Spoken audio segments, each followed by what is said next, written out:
नमस्कार मित्रांनो, जय Hind. Question सिरीजला start करूया. 1 ते 25 क्वेश्चन आहेत. पोलीस भरती, SSC MTS, SSC GD, important GK आणि रात्री 8 वाजता टेलिग्राम चॅनलवरती या क्वेश्चन सिरीजची टेस्ट होईल. ओके, तर डिस्क्रिप्शन बॉक्समध्ये लिंक आहे, तिथे जाऊन जॉईन करा. गव्हर्नमेंट जॉब नोट्स असं चॅनलचं नाव आहे.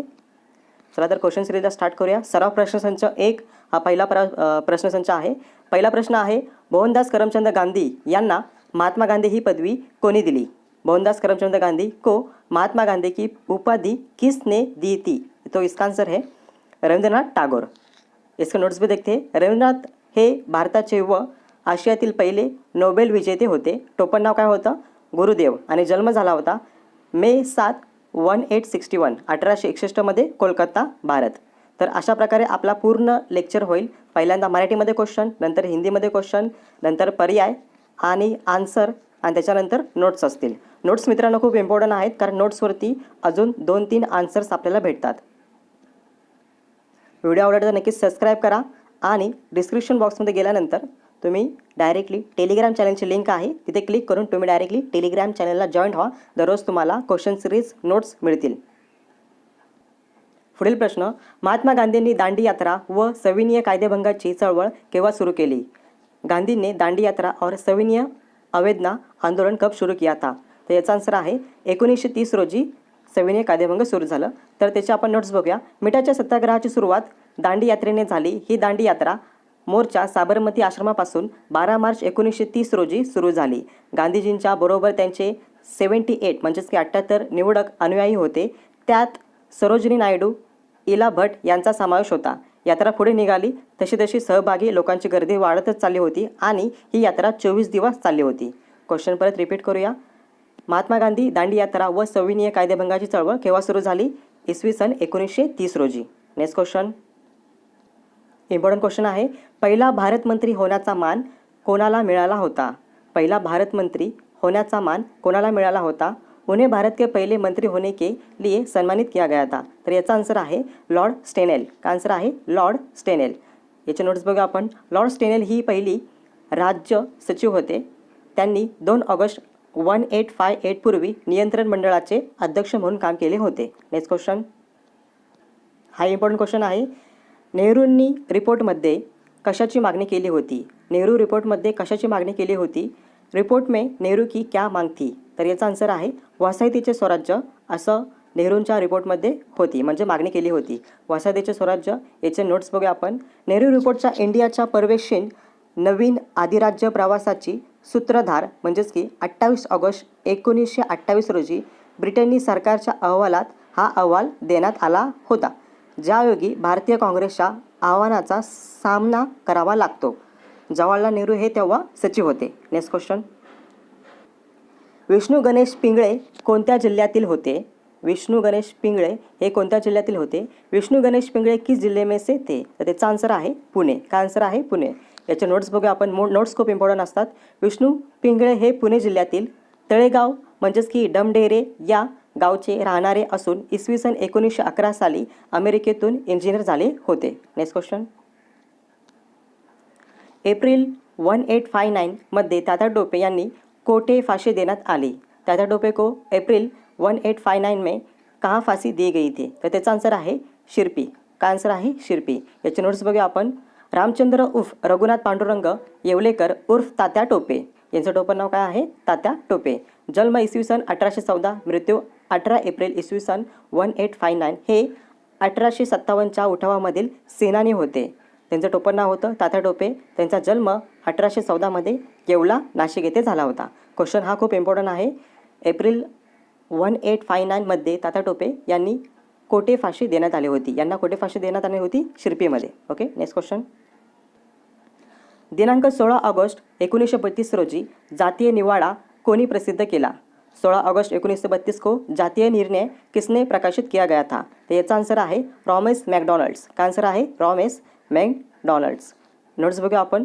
जेम्स रॅमस मॅकडॉनल्ड्स FRS हे युनायटेड किंगडमचे पहिले प्रधान होते. नेक्स्ट क्वेश्चन, मोगल सत्तेचा शेवटचा बादशाह डॅश याचा मृत्यू रेंगून येथे झाला. अंतिम मोगल सम्राट रेंगून में मृत्यू कब हुई ती, यानी की मुघल सत्तेचा शेवटचा बादशाह यांचा मृत्यू रेंगून येथे झाला होता. याचा आन्सर आहे बहादूर शाह जफर. का आन्सर आहे बहादूर शाह जफर. मुघल सत्तेचा शेवटचा बादशाह बहादूर शाह जफर याचा मृत्यू रेंगून येथे झाला होता. नोट्स खूप इम्पॉर्टंट आहेत. अबू जाफर सिराजुद्दीन मोहम्मद बहादूर शाह जफर उर्फ बहादूर शाह जफर ऑक्टोबर 24 इसवी सन 1775 नोव्हेंबर 7 इसवी सन 1962 हा मुघल साम्राज्याचा शेवटचा सम्राट व तुमुरी घराण्यातील अखेरचा राज्यकर्ता होता. बहादूर शाह जफर हा 1857च्या उठावाच्या वेळी पूर्ण चळवळीचे नेतृत्व करीत होता. त्यावेळी तो दिल्लीचा नवाब होता. यास मंगल पांडे, तात्या टोपे, झाशीची राणी 1859 1849 साली निवृत्तलेल्या पंजाबच्या रणजित सिंग या राज्याच्या पत्नीने देखील पाठिंबा दिला होता. क्वेश्चन रिपीट करूया अजून एकदा. मोगल सत्तेचा शेवटचा बादशाह डॅश याचा मृत्यू रेंगून येथे झाला. आन्सर आहे बहादूर शाह जफर. Next question. बादरीवाशेची लढाई कोणामध्ये झाली होती? खूप सोपा आन्सर आहे इंग्रज व फ्रेंचमध्ये झाली होती. कोणामध्ये? इंग्रज व फ्रेंचमध्ये. याचे नोट्स बघूया. पहिले कर्नाटक युद्ध मराठी नामभेद कर्नाटकातील पहिला इंग्रज फ्रेंच संघर्ष हा फर्स्ट कर्नाटक वार हे कर्नाटक युद्ध मालिकेतील इंग्रज व फ्रेंच यांच्यात भारतातील कर्नाटक प्रांतात इसवी सन 1746 ते इसवी सन 1748 या कालावधीमध्ये झालेले पहिले युद्ध होते. या युद्धात इंग्रजांच्या वतीने त्यांची भारतातील व्यापारी company British East India company व फ्रान्सच्या वतीने त्यांच्या भारतातील व्यापारी company French east India company यांनी सहभाग घेतला होता. Next question. गोवा मुक्ती दिन कोणता? गोवा मुक्ती दिन कब है?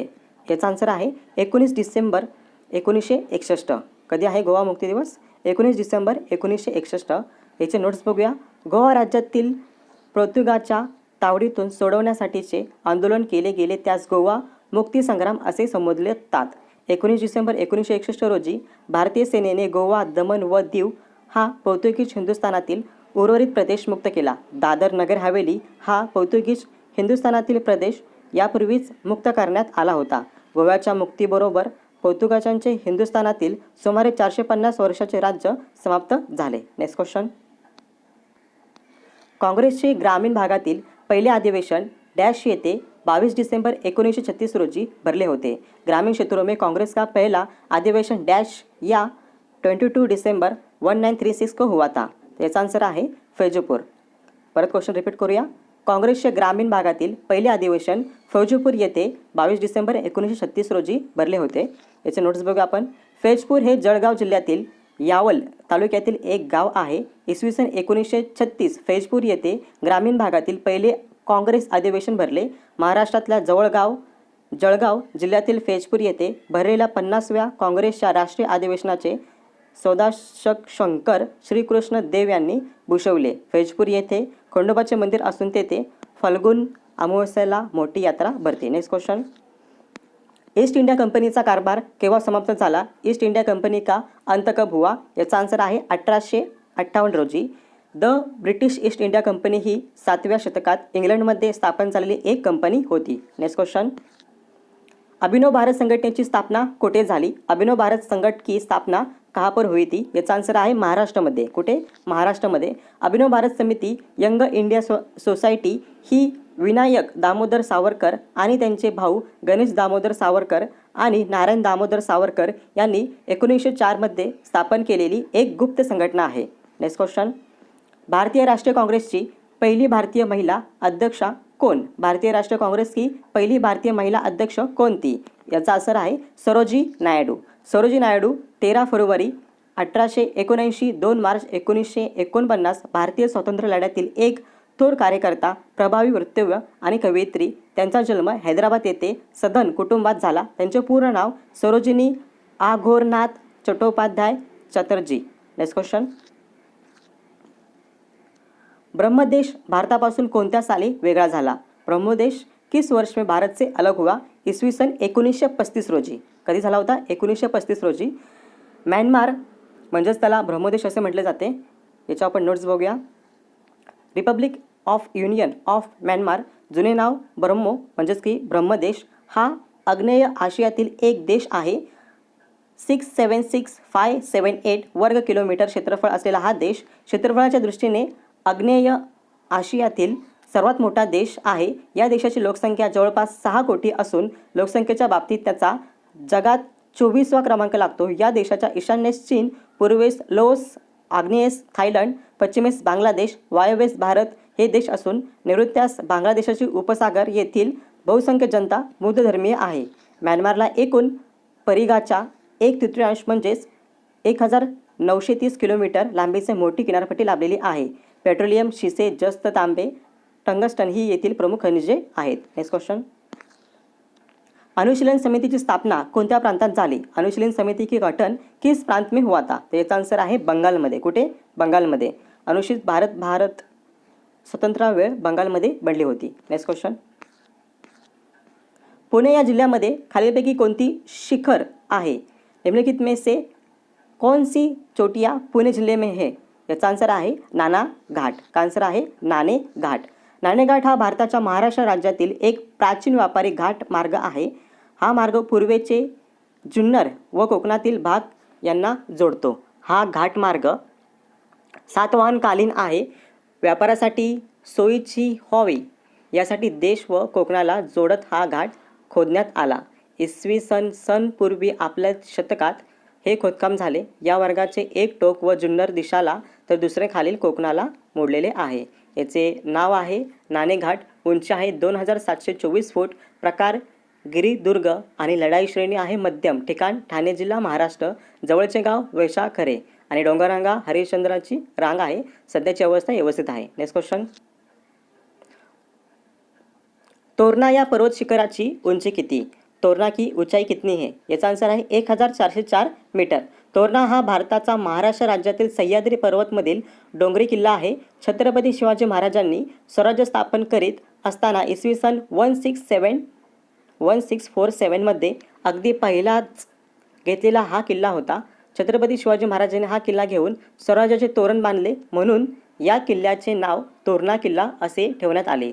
महाराजांनी गडाची पाहणी करताना त्यांच्या प्रचंड विस्तारामुळे याचे नाव बदलून प्रचंडगड असे ठेवले. या किल्ल्यावर सापडलेल्या धनाचा उपयोग शिवाजी महाराजांनी रायगडाच्या बांधकामासाठी केला होता. Next question.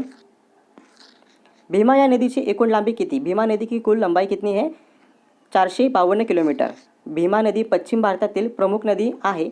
सोलापूर जिल्ह्यातील पंढरपूर येथे तिला चंद्रभागा म्हणतात. ती महाराष्ट्रातून पुणे जिल्ह्यात भीमाशंकरजवळ उगम पावते व अंदाजे 831 किलोमीटर आग्नेयेस वाहून कर्नाटकात रायचूर जवळ कृष्णा नदीला मिळते.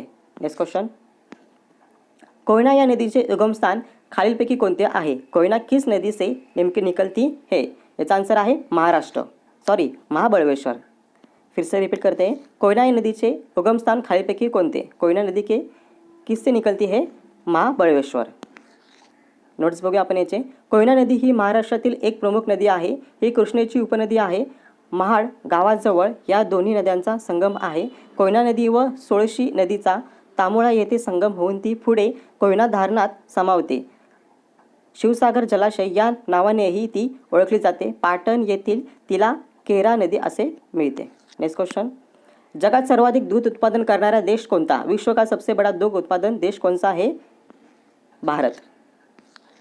जगातील सर्वात उंच इमारत कोणती? याचा आन्सर आहे बुर्ज खलिफा, संयुक्त अरब अमेरिका. याचे नोट्स जे आहेत तुम्ही स्टॉप करून नक्की वाचा कारण खूप मोठे नोट्स आहेत याचे. Next question. भारतात सर्वात जास्त चहा उत्पादन करणारा राज्य कोणते? तर याचा आन्सर आहे आसाम. भारत में सबसे बड़ा चाय उत्पादन करने वाला राज्य कौन सा? आसाम. याचे नोट्स बघूया. आसाम ईशान्य भारतातील एक महत्त्वाचे व सर्वात मोठे राज्य आहे. आसामच्या उत्तरेला भूतान, अरुणाचल प्रदेश आहे. पूर्वेला नागालँड व मणिपूर ही राज्य आहे. तर दक्षिणेला मेघालय, त्रिपुरा व मिझोराम ही राज्य आहेत. ईशान्य भारतातील 7 राज्यांपैकी आसाम सगळ्यात मोठे राज्य आहे. आसामची लोकसंख्या 311,69272 एवढी आहे. आसामीय ही आसामची प्रमुख भाषा आहे. आसामची साक्षरता किती आहे? 7318% एवढी आहे. तांदूळ व मोहरी ही येथील प्रमुख पिके आहेत. बेहू नृत्य येथील लोकप्रिय नृत्य आहे. दिसपूर ही आसामची राजधानी आहे. तर गुवाहाटी ही सर्वात मोठे शहर आहे. मित्रांनो, म्हणून खूप नोट्स इम्पॉर्टंट असतात कारण नोट्समध्ये भरपूर सारे क्वेश्चन्सचे आपल्याला आन्सर मिळतात. जसे की राजधानी, परत तुम्हाला सांगतो साक्षरता आणि लोकसंख्या असे भरपूर सारे प्रश्न नोट्समध्ये होतात, म्हणून नोट्स ही लिहा जेवढं तुम्हाला शक्य होईल तेवढं. 24 क्वेश्चन. जगात सर्वाधिक लोकसंख्या असलेला देश कोणता? दुनिया में सबसे अधिक आबादी वाला देश कौन सा? तर याचा आन्सर तुम्ही मला कमेंट सेक्शनमध्ये नक्की सांगा की जगात सर्वाधिक लोकसंख्या असलेला देश कोणता. ओके. Next question last. आम आदमी पक्षाचे निवडणूक चिन्ह कोणते? आम आदमी पार्टी का चुनाव चिन्ह कौन सा है? याचा आन्सर आहे झाडू. आम आदमी पार्टी का भारत देशातील मान्यता प्राप्त राज्यस्तरीय राजकीय पक्ष है. यह पक्ष समाजसेवक अरविंद केजरीवाल व इतर समाजवादी लोकांनी स्थापन केलेला एक पक्ष आहे. भारतातील वाढता भ्रष्टाचार दूर करणे, जनते लोक पालन करणे आणि निवडणूक पद्धतीला सुधारण करणे, सत्तेचे विकेंद्रीकरण करणे हे पक्षाचे मुख्य हेतू आहेत. झाडू आन्सर आहे. ओके. तर मित्रांनो, आजचा लेक्चर पूर्ण सेक्शन झाला आहे कंप्लीट. खूप मोठा लेक्चर होता. सगळ्या क्वेश्चनचे नोट्स दिलेत आज. व्हिडिओ आवडला तर नक्की लाईक करा आणि याची रात्री 8 वाजता टेस्ट द्यायला तयार राहा, जेणेकरून तुमचा स्कोअर वाढेल. धन्यवाद मित्रांनो. व्हिडिओ आवडला तर नक्की लाईक करा. भेटूया पुढच्या व्हिडिओमध्ये. जे क्वेश्चन्स आहेत ते तुम्ही ब्ल्यू पेननी क्वेश्चन लिहायचा आहे, मराठीमध्ये किंवा हिंदीमध्ये तुम्हाला जे पॉसिबल असेल ते. त्याच्यानंतर तुम्ही डायरेक्टली रेड पेननी आन्सर लिहायचा आहे. ओके. आणि नोट्समध्ये जे तुम्हाला इम्पॉर्टंट वाटते ते लिहा, जेणेकरून तुमचा स्कोअर अजून जास्तीत जास्त वाढेल. दररोज आपले 25 क्वेश्चनचे लेक्चर्स असतील आणि भरतीची सर्व माहिती सांगू. भेटूया पुढच्या व्हिडिओला. व्हिडिओ आवडला तर नक्की लाईक करा. धन्यवाद.